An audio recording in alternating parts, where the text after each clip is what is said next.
Hello everyone, in this video we'll be talking about muscles of mastication. These are the muscles which help in the movement of mandible. These help in speech and chewing. These muscles are supplied by branches of mandibular nerve. These muscles are the following: masseter, temporalis, lateral and medial pterygoid. So now we'll be discussing each of the muscles on the basis of its origin, insertion, nerve supply and its action. So masseter being the first one is a quadrilateral shaped muscle. So before we move on to its origin and insertion, we need to know that this muscle has three parts: the superficial, middle and the deep part. The superficial part arises from the anterior two-thirds of lower border of zygomatic arch and the zygomatic process of maxilla.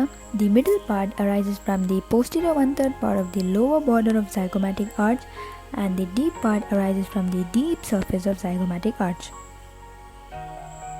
As you can see in this picture, the deep part inserts into the upper surface of ramus of mandible, the middle part inserts into the central part of the ramus of mandible, and the superficial part inserts into the lower surface of the ramus of mandible.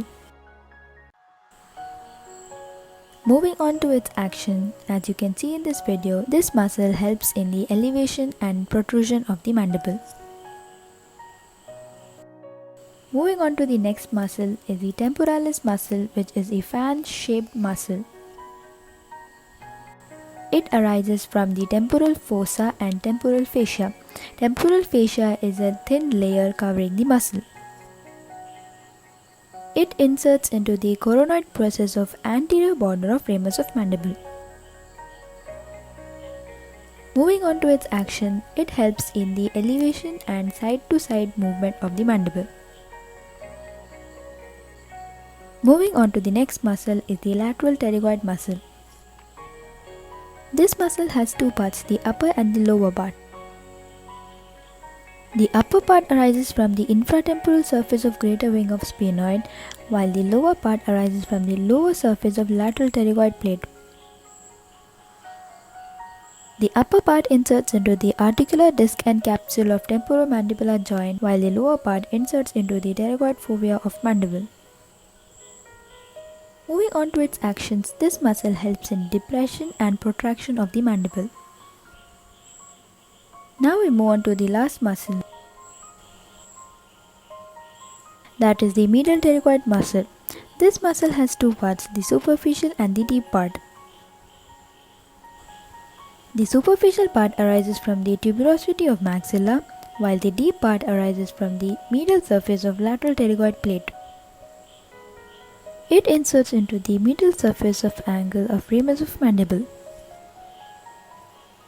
Moving on to its action, this muscle helps in retraction and elevation of the mandible.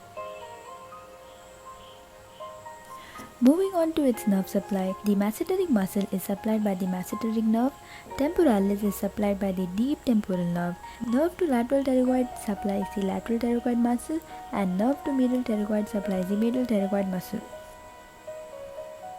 This brings me to the end of my video. I hope you liked it, and if you did, do like, share and subscribe. See you in the next video.